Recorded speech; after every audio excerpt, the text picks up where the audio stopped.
Council's arrogance meets human resolve. Captain Elena Vasquez stood at the observation deck of her ship, the Horizon Walker, watching the massive structure of Nexus Prime grow larger through the reinforced viewport. The Galactic Sovereignty Council's headquarters was an impressive sight, its crystalline towers reaching out like fingers into the void of space. Thousands of ships from hundreds of different species moved around the station in carefully controlled patterns. Elena had seen it many times before, but today felt different. Today, the very air seemed to carry tension. She adjusted her dark blue Terran Federation uniform and checked her chronometer. In 30 minutes, she would stand before the Council as humanity's representative. What should have been a routine diplomatic meeting had become something much more serious. The emergency summons had arrived just 3 days ago, demanding her immediate presence to address urgent matters concerning human expansion. Elena's reflection stared back at her from the viewport. At 42, she had spent half her life exploring the galaxy, making first contact with new species, and building bridges between worlds. Her dark hair was pulled back in a practical bun, and her brown eyes held the steady gaze of someone who had seen both the wonders and dangers of the universe. She had always believed in peaceful solutions, in finding common ground between different species. Today, that belief would be tested. The Horizon Walker docked at the diplomatic bay without incident. Elena's small crew remained aboard while she made her way through the station's corridors.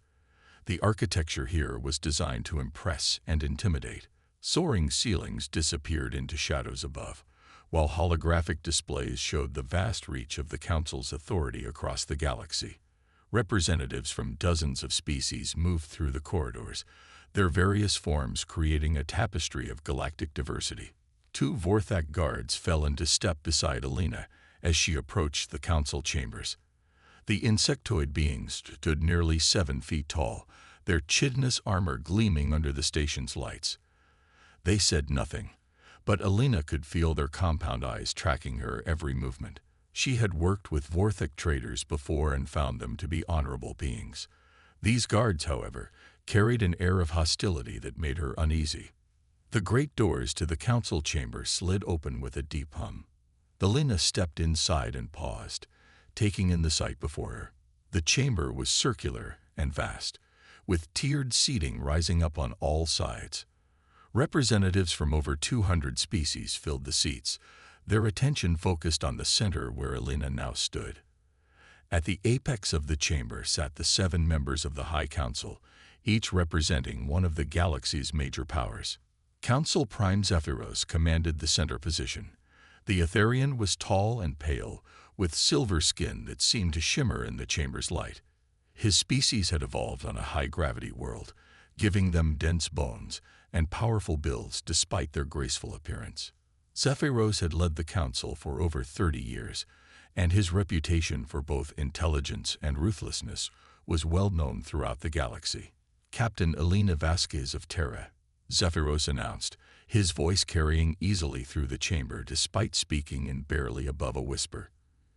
You stand before this council as the representative of your species. We trust you are prepared to answer for humanity's actions. Elena bowed slightly, maintaining the diplomatic protocols she had learned over years of service.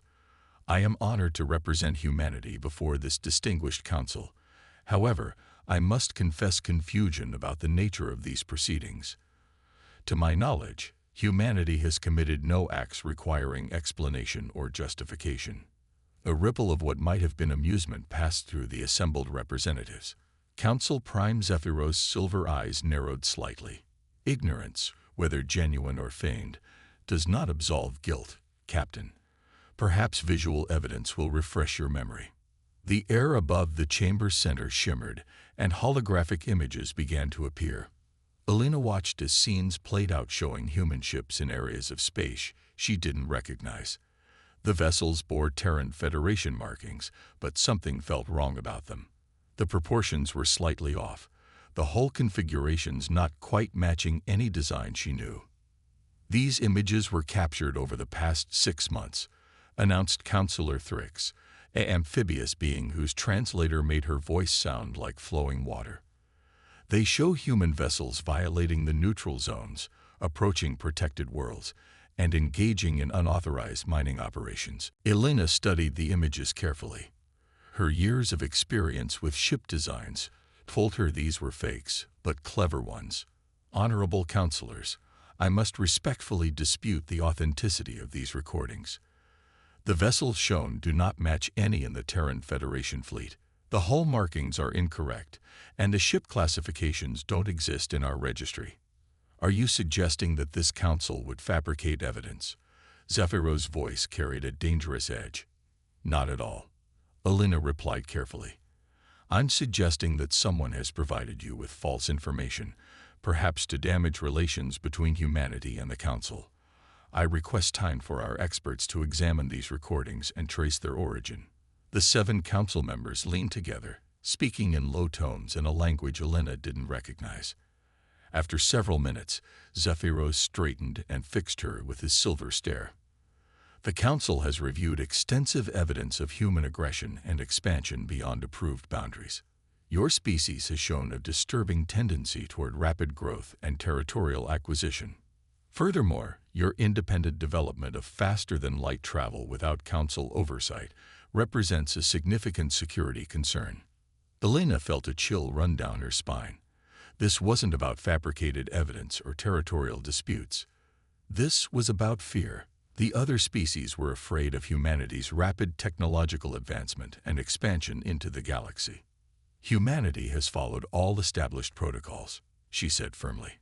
We have respected all territorial boundaries, participated in the Galactic Trade Commission, and contributed to peacekeeping efforts in 3 sectors. Our expansion has been peaceful and conducted with full transparency. Your expansion ends now, Zephyros declared, rising from his seat. The Galactic Sovereignty Council hereby declares humanity a threat to galactic stability. Effective immediately, all human vessels are restricted to the Sol system. Your colonies will be placed under Council administration, and your military capabilities will be reduced to appropriate defensive levels only. The chamber erupted in a cacophony of alien voices. Some species seemed surprised by the severity of the declaration, while others voiced approval. Elena stood in the center of it all, feeling the weight of history settling on her shoulders. She thought of the millions of humans living on distant worlds, of the families that would be separated, of the dreams that would be crushed. This is a mistake, she said, her voice cutting through the noise. Humanity will not accept subjugation. We came to the stars in peace, but we will not be enslaved. Zephyros smiled, an expression that held no warmth. You will comply, Captain, or face the consequences. The Council commands the combined military might of 200 worlds. Humanity controls barely 20 systems. The mathematics are quite simple. Elena activated her neural communicator, a subtle device that allowed encrypted communication directly to her ship. Her voice was calm as she spoke to her crew. Lieutenant Torres, initiate Protocol 7.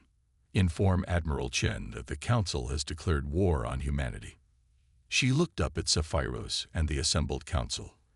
You may have superior numbers, but you've made one critical error.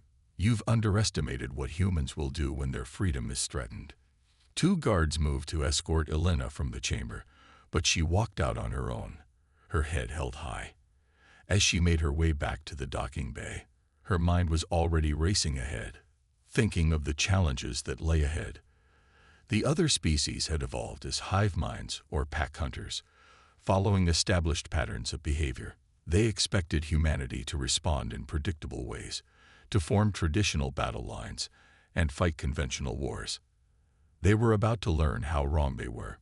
Back aboard the Horizon Walker, Elena found her crew already preparing for departure.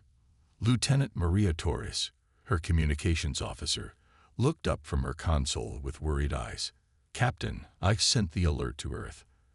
Admiral Chen is calling an emergency assembly of all available captains.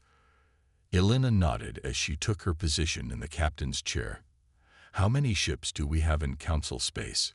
47 vessels of various classes, reported Commander Jack Sullivan, her first officer. Most are exploration or merchant ships, but several military vessels are within range. Contact them all, Elena ordered. Tell them to rendezvous at Haven Station. We're going to show the Council what happens when you threaten humanity. As the Horizon Walker pulled away from Nexus Prime, Elena watched the Council station shrink in the distance. The 7 High Counselors probably thought they had just ended a problem. Instead, they had awakened something they couldn't possibly understand. Human ingenuity unleashed. 3 weeks after the Council's declaration of war, Admiral Marcus Chen stood before a holographic display showing the current positions of both human and Council forces. The command center of Haven Station buzzed with activity as dozens of officers coordinated the defense of human space. What they saw on the tactical display should have been terrifying. Council fleets, each numbering in the hundreds of ships, were advancing on 5 different human colonies simultaneously. Admiral Chen was a man who had earned his position through decades of service and an uncanny ability to see patterns where others saw chaos. At 58, his black hair had gone gray at the temples, and his face bore the lines of someone who had made difficult decisions. He had fought in 3 different conflicts before humanity joined the galactic community, and each had taught him valuable lessons about warfare. "Status report," he called out. Captain Elena Vasquez approached, her uniform now bearing the insignia of the newly formed Terran Defense Command. "All colony worlds have been evacuated of non-essential personnel. Our 47 ships are in position, and we've received confirmation that the Council fleets will reach New Shanghai in 18 hours. Chen nodded, studying the display. By all conventional military thinking, humanity was doomed. The Council had committed over 1,500 ships to this operation, while humanity could field fewer than 50. The enemy vessels were larger, better armed, and crewed by species with centuries more experience in space warfare. "Dr. Kim, what's the status of Project Ghost Ship?" Chen asked. Dr. Sarah Kim looked up from her console, pushing her glasses up her nose. The brilliant xenobiologist had spent the last 3 weeks studying Council military tactics and psychological profiles. Her research had led to some unusual conclusions about their enemies' weaknesses. "The modifications are complete on 38 vessels," she reported. "The Council species all rely heavily on sensor technology and predictable flight patterns. Their evolutionary backgrounds as either hive minds or pack hunters make them excellent at coordinated attacks, but they have difficulty adapting to truly random behavior." Chen smiled grimly. Dr. Kim's analysis had led to the development of humanity's most unconventional weapon. Not guns or missiles, but chaos itself. "Captain Morrison, are your pilots ready?" James "Torch" Morrison grinned from his position near the fighter bay controls. The veteran pilot had earned his nickname during the Titan Rebellion when his damaged fighter had literally caught fire during atmospheric entry, yet he had still managed to complete his mission. At 45, he was older than most fighter pilots, but his experience and unorthodox thinking made him perfect for what was coming. "My people are chomping at the bit, Admiral. We've run the simulations 100 times. Operation Hornet's Nest is ready to deploy." Chen looked around the command center at the faces of his officers. These men and women represented the best of humanity, drawn from every corner of human space. They came from different worlds, different cultures, different backgrounds, but they shared one common trait. They refused to surrender. "Gentlemen, ladies," Chen began, his voice carrying to every corner of the command center. "In 18 hours, the Council will learn why you never back a human into a corner. Captain Vasquez, signal all ships. Execute Operation Hornet's Nest." Across human space, 47 ships began to move, but they didn't form battle lines or defensive formations. Instead, they scattered like leaves in the wind, each following a carefully choreographed dance of apparent chaos. Some ships powered down all non-essential systems and drifted like debris. Others activated new stealth systems that made them nearly invisible to sensors. A few began broadcasting false signatures, making single ships appear to be entire fleets. The Council fleet approaching New Shanghai consisted of 200 ships under the command of Battle Commander Xirian, a proud member of the warrior caste of the Drakmari Empire. His species had conquered 17 star systems through superior organization and overwhelming force. He expected this to be another quick victory. Sensors detect minimal human activity, reported his tactical officer. Only 5 ships in the immediate area, all appearing to retreat toward the planet. Xirian's mandibles clicked in satisfaction. Pursue and destroy. Show these humans the price of defying the Council. But as the Council fleet advanced, strange things began to happen. Ships that had appeared on sensors suddenly vanished. Others split into multiple contacts, then reformed in impossible configurations. The 5 retreating human vessels began to move in patterns that made no tactical sense, weaving between asteroids and space debris in ways that violated all known principles of fleet engagement. "Sir," the tactical officer called out, confusion evident in his translated voice, "we're detecting weapon signatures from 17 different positions, but visual confirmation shows only 3 human vessels." Before Xirian could respond, the first human attack began. It wasn't a coordinated assault by an organized fleet.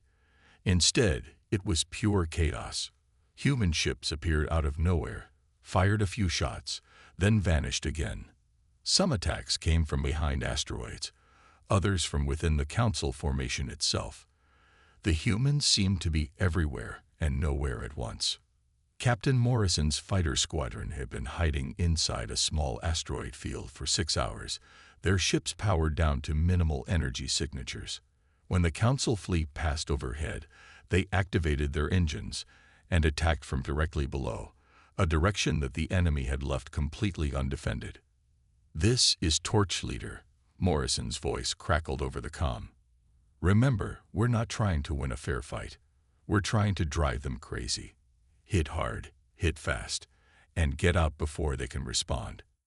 His fighters swept through the Council formation like angry wasps, their weapons targeting sensor arrays and communication systems, rather than trying to destroy the massive enemy ships. Within minutes, they had disabled the ability of dozens of Council vessels to coordinate with their fleet, then vanished back into the asteroid field before the enemy could mount an effective response. On the bridge of his flagship, Xirian stared at the tactical display in growing frustration. His fleet outnumbered the humans 40-1, yet they were being systematically torn apart by an enemy that refused to fight according to established tactics. "Where are they?" he demanded. "How can 40 ships be attacking us from 200 different positions?" His tactical officer had no answer. The human tactics made no sense according to any military doctrine they knew. Ships would appear, attack, and vanish before weapons could be brought to bear. Some human vessels seemed to be deliberately drawing fire, only to reveal themselves as decoys, while the real attack came from an entirely different direction. Meanwhile, Captain Elena Vasquez was conducting her own psychological warfare campaign. Her ship, the Horizon Walker, had been modified with powerful broadcasting equipment that could mimic the communication frequencies used by different Council species. As the battle raged, she began transmitting false orders and contradictory commands across the Council fleet's communication network. Drakmari Squadron 7, withdraw to defensive positions. She broadcast on the enemy command frequency, her voice perfectly mimicking the synthetic tones of a Council battle computer. Vorthak Battle Group, advance to Sector 47 for flanking maneuver. Came another transmission, this one causing 2 different parts of the Council fleet to move into positions where they blocked each other's line of fire. The psychological impact was devastating. The Council species had evolved as either hive minds or pack hunters. They depended on clear communication and established hierarchy to function effectively. The humans were systematically destroying both, turning the Council's own coordination against them. Dr. Kim watched the battle unfold from Haven Station, her screen showing the biometric data from captured Council personnel during previous encounters. "Admiral," she called out, "the enemy stress indicators are off the charts. Their fight-or-flight responses are being triggered by the unpredictable nature of our attacks. Some of their ships are beginning to withdraw without orders. Chen smiled as he watched the tactical display. The Council fleet that had arrived with such confidence was now scattered across the new Shanghai system, individual ships and small groups fleeing in different directions. They had superior firepower and numbers, but they had no answer for humanity's refusal to fight by the rules. Status report from all sectors, Chen ordered. The reports came in from across human space. At the Kepler colony, 20 Council ships had been driven off by just 3 human vessels using similar tactics. The attack on New Bethlehem had been abandoned when the Council fleet found itself facing what appeared to be 50 human ships, only to discover they were actually fighting clever holograms and sensor decoys operated by a single mining vessel. But the most spectacular success came from Captain Liu Wei aboard the merchant vessel Lucky Dragon. Surrounded by 30 Council ships near the Aurora system, Liu had activated every emergency beacon, distress signal, and communication device on his ship simultaneously, creating a cacophony of noise across all frequencies. In the confusion, he had managed to convince the Council forces that they were facing a massive human fleet hidden behind a nearby nebula. The entire enemy squadron had retreated without firing a shot. As news of the victory spread through human space, something unexpected began to happen. The Council forces, trained for centuries in conventional warfare, began to second-guess every decision. A single human ship became a potential fleet in hiding. An empty system might contain dozens of invisible attackers. The psychological warfare was working better than anyone had dared hope. On Nexus Prime, Council Prime Zephyros stood before an emergency session of the High Council, his silver skin pale with anger and frustration. The holographic displays around him showed the complete failure of the initial assault. 5 separate fleets had been defeated or driven off by a handful of human ships using tactics that defied all military logic. "How is this possible?" demanded Councillor Thrix. "Our intelligence indicated that humans were inexperienced in space warfare, that they relied on primitive strategies and overwhelming force." Zephyros had no answer. In 3 weeks of warfare, humanity had not won a single traditional battle. They had instead made the very concept of traditional battle meaningless. Their ships appeared and vanished like ghosts, struck without warning, and vanished before retaliation was possible. "Perhaps," suggested Councillor Vex, the representative of the Crystalline Collective, "we should reconsider our approach. The humans have demonstrated capabilities that our initial assessment did not account for." "Are you suggesting we negotiate?" Zephyros' voice carried dangerous undertones. "I am suggesting that we may have underestimated our opponent," Vex replied carefully. "These humans do not fight like any species we have encountered. They seem to thrive on chaos and unpredictability in ways that our military doctrines cannot counter." As if summoned by their discussion, a communication request arrived from the human Admiral Chen. Zephyros activated the display, and the weathered face of the human commander appeared in the Council chamber. "Council Prime Zephyros," Chen began, his voice calm and respectful despite the circumstances. "I believe it's time we discuss terms." "Terms?" Zephyros' voice dripped with contempt. "You speak of terms after attacking our fleets." Chen smiled slightly. "We defended ourselves against unprovoked aggression. But I'm prepared to offer you something that your military advisors probably haven't mentioned. The chance to surrender with dignity intact." The Council chamber erupted in outraged voices from dozens of species. The idea that humanity would offer terms to the Council was unthinkable. Zephyros raised his hand for silence. "You are surrounded, human. Your species numbers barely 20 billion across a handful of worlds. The Council represents over 200 species and trillions of beings. What possible terms could you offer?" Chen's expression grew serious. "Peace. We return to our original boundaries, respect the neutral zones, and participate in galactic commerce under the existing frameworks.